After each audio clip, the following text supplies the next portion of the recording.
ډېر کرتا خلک وایي چې مسله ده وایي زه دا کار کوم حیلې ولا جوړه کړې دي لکه بني اسرائیلو چې جوړه کړې وه وایي چې زه چې دا کم خرید او فروخت کوم دا حلال دی او نوم یې ولا په عرف کې د انډرپلې ورکړی دی وایي چې دا انډرپلې ده وی بیع او خرید او فروخت دې ته وایي چې ته یو شی واخلې او په عوض کې پیسې ورکړې نو دا حلاله بیع ده نو دې جواب څه دی چې انسان سود کوي او حیله د سود جوړوي نو نبی اسلام مبارک وایي چې څنګه سود مطلقاً حرام دی دغه رنګه حیله د سود مطلقاً حرام ده لکه بني اسرائیل چې کړه ولا چې بني اسرائیل ته الله تبارک وتعالى وې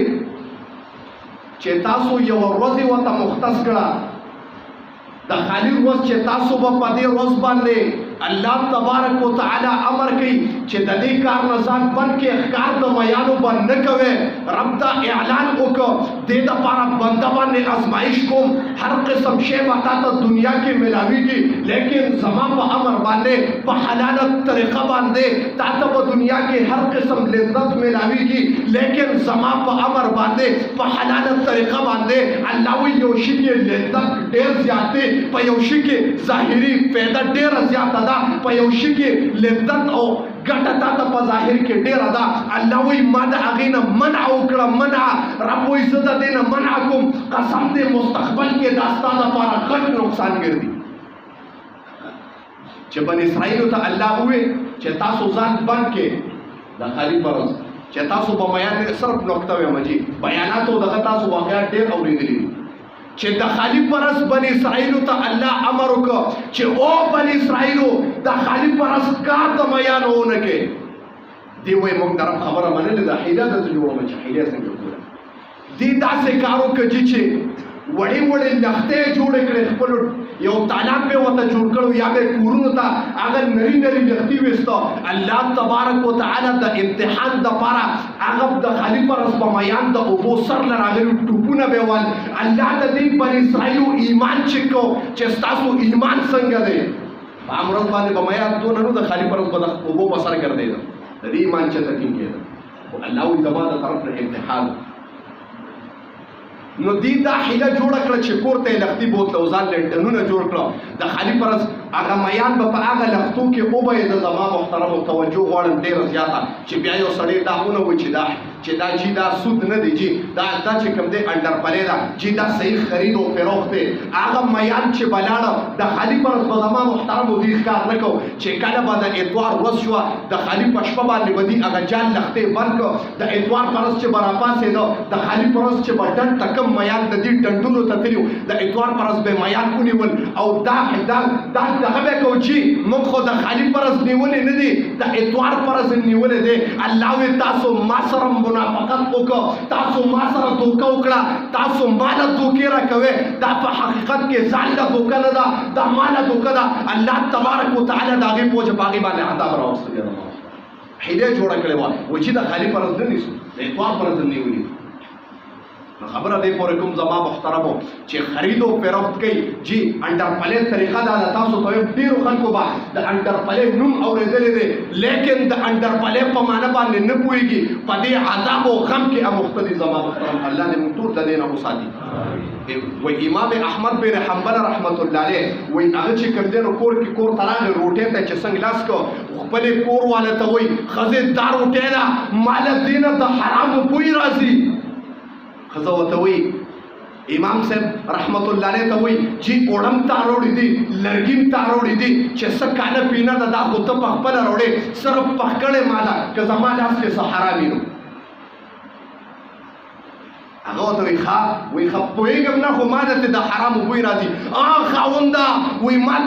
ماته رایاد شو صرف دې کې ما خبره ستا د زوی د کور نه راوړې ده او هغه ته پته و چې د امام احمد بن حنبل رحمت الله علیه په بیت المال کې زوی نوکر وایي زما زوی به چېرته د بیت المال نه حرام اغوستي وایي دا روټۍ زه نه خورم وایي کله چې به فقیر راغی او روټۍ وغوښته دغه زمانه کې راغی فقیر دغه روټۍ د حرامو پرته وه چې شبهه پکې د حرامو پرته وه وایي امام احمد بن حنبل رحمت الله علیه کور والا ته وایي ښځې که فقیر هم راغی ورته وایه چې د هغه روټۍ ده چې امام احمد بن حنبل نه خوري چې کله به فقیر هم راغی وایي د الله په نامه خیر راکړې چې کله به خیر هم ورکو دا اواز به ورته کو چې دا روټۍ امام احمد بن حنبل نه ده خوړلې زما محترمو خبره کوم وایي هغه روټۍ بیا فقیرانو هم نه خوړه چې امام صاحب یې نه خوري مجال هغه پخواني خیرمارانو فقیرانو اوس خو چې درنه په لار کې پرتوګو نه باسي نو بیا دله ګورئ بیا دې پرېږدي نه وایي چې د الله په نام نوجوانان یې جینکې راوتې دي چې فتنه ده زبان الله دې معافي وکړي او خیر غواړي زما محترمو دا خیر نه دی دا فتنه ده خبره دې پورې کوم امام احمد بن حنبل رحمت الله علیه چې پته ولګېده چې دې روټۍ کې د حرامو شبهه ده زما محترمو هغې دریای دجله ورته ویل کېږي بیا خبره کوم دریای دجلې ته هغه روټۍ وویشته تاریخ لیکي وایي علما کرام وایي چې امام احمد بن حنبل رحمت الله علیه خپل عمر کې تر مرګه پورې د دریای دجله چې کوم د هغې مهیې نه خوړه چاته تپوس که حضرت د دې مهیې ولې نه خورئ وایي دې ته ما مخکې د حرامو روټۍ اچولې وه زما محترم الله تبارک وتعالی هغې کې دومره تقوا یې اچولې وایي ما دې ته حرامه ډوډۍ غورځولې وه او دا خو ګورئ دا خو مسله ده چې یو شی دی مثال په طور حلال او هغه څه حرام وخوري هغه په تا باندې حلال دی لکه مثال په طور مهیې دی هغه خو خامخا مردار یې خوري په ځای کې لیکن موږ دپاره حلال دی لیکن د امام احمد بن حنبل رحمت الله علیه وایي دې ته ما حرامه ډوډۍ اچولې ده تر مرګه پورې د هغه دریاب مهیې نه خوړه زما محترم الله دې موږ د حرامو نه وساتي خبره مې دې پورې کوله وایي چې دا انډرپلې د نوم یې ولا بدل کړی تاسو ته د انډرپلې تعریف هم اوس کومه ښه به پوهېږئ لیکن که بعضې نه پوهېږي نو بیا تعریف وره زمانه زما محترمو مثال یې داسې دی چې یو سړی مثال په طور موټر سایکل خرڅوي لړ مثال ورکو تا موټر سایکل واغشته ته رالې جي دکان ته موټر سایکل والا جي موټر سایکل علم هغه تا ته وي دا موټر سایکل نغدو باندې په 40,000 روپۍ دی جي صحیح د زما لپاره دی تعالی موټر سایکل درک چې ما سره خو پیسې نشته ښه دا موټر سایکل واپس زما چې کوم دی نو په 13,000 شو پیسې پکې منځ کې نشته موټر سایکل یې درک پته یې 40,000 در واړولې واپس یې در واغشتو پته یې 10,000 اضافي واړولې زما محترمو سود دی مطلقا حرام او سود دی انسان چې موږ سره زنا کوي داسې ده بس یاد ساته بیا دا حیلې جوړي چې ما دا کار کړی دی ښه یو مسله بله ما ته بله رسچا کړې وه دا ګوره ډېره توجه غواړم نوجوانان زیات په دې کې اموخته دي په قسط باندې موبایل اخیستل یا یو شی اخیستل دا څنګه دی توجه غواړم ډېره زیاته بیا که چا څه اشکال کېدی شي زه 24 ګنټې بره کمره کې ناستم بیا راته شي وایي چې قسط باندې دا شی اخلم اکثر خلک وایي قسط والا ته وایي هسې مړه سود کې بس راکولم ورته پته ده چېرې که تا ته دا پته ده چې دا سود دی نو بیا ولې اخلې وایي هسې سود کې نو دا ماته یو کس وي ما سره کښېني قسطونو والا دی خو زما محترمو په دې باندې علما کرامو فتوا ورکړې ده چې یو سړی څه شی اخلي په نغدو باندې او جنس یې بدل شي نو دا جایز دی مثال درته ویم خیر مثال په طور یو انسان دی دی مثال په طور خادم صاحب ته ووایي چې خادم صاحب ماله موبایل واله خادم صاحب ورته موبایل مې تاله واغسته دا موبایل په نغدو باندې خادم صاحب په 40,000 روپۍ باندې واغسته ٹھیک تو دغه موبایل خادم سے بوتی دا مې تاله درک خو موبایل مې درکړی دی ګوره پیسې نه دي نو ماله به ته چې کوم دی په قسطونو کې 50,000 روپۍ برابرې نو دا جایز دا څه شی دی اواز نه راځي جایز دی څنګه کنه وته ګوره بیا نه کوم مسله دا څه شی دی دا جایز دی چې زما محترمو تعالی یو شی درک لیکن جنس بدل دی مثال زه تاسو ته یو کلی قاعده وایم هغه قاعدې په روح کې بیا ګوره چې دا شی حلال دی که حرام دی مفتیان کوم هم بس په دې مجلس کې خفه کېږي یو انسان دی هغه څه شی اخلي هغه وایي بهی زه دا شی اخلم خو په قرضو باندې لیکن د هغې جنس بدل دی اضافي پې اخلي صحیح دی مثال په طور یو سړی دی تاله وایي چې تاله پیسې در کوم 10,000 روپۍ مې درکړې مقابله کې به ماله چې کوم دی نو 10,000 او 1 روپۍ راکړې مطلقا حرام او سود دی یاد ساته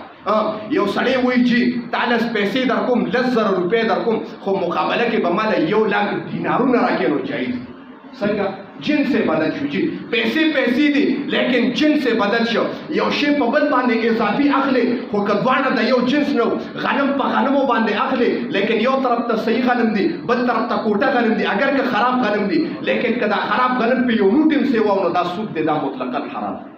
خو جنس بدل شو مثال په تور غنم دي هغه په جوارو باندې اخلي یو بوجه غنم دي په دوه بوجو جوارو باندې اخلي جایز دي چې جنس بدل شو مسله باندې پوه شوې کنه اسانه ده ډېر زیاته ته موبایل بدله الکه یو شان موبایل باندې فرق دی پکې ته پوه شو چې دا موبایل بالکل د یو شان دی دا موبایل در په موبایل باندې در کوم پیسې او پس در کوم دا حرام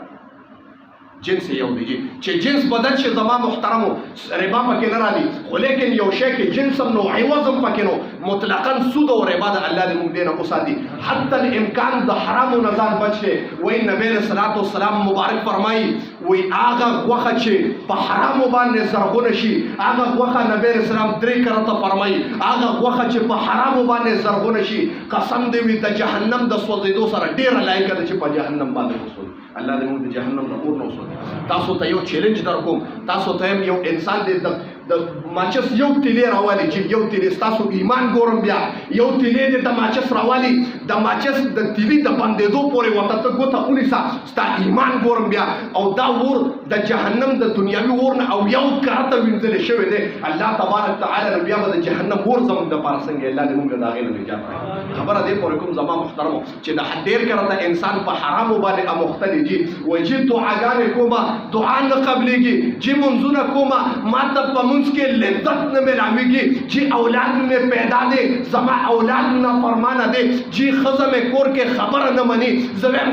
خبره به څنګه مني تا ولا حرام چالو کړي دي اولاد چې کوم اولاد ته وینې چې ستا نافرمانه دی دغه اولاد د ده غوښه په حرامو باندې زرغونه ده چې دا د جهنم موافقه ده جهنمي سړی ستا په کار نشي راتلی زما محترم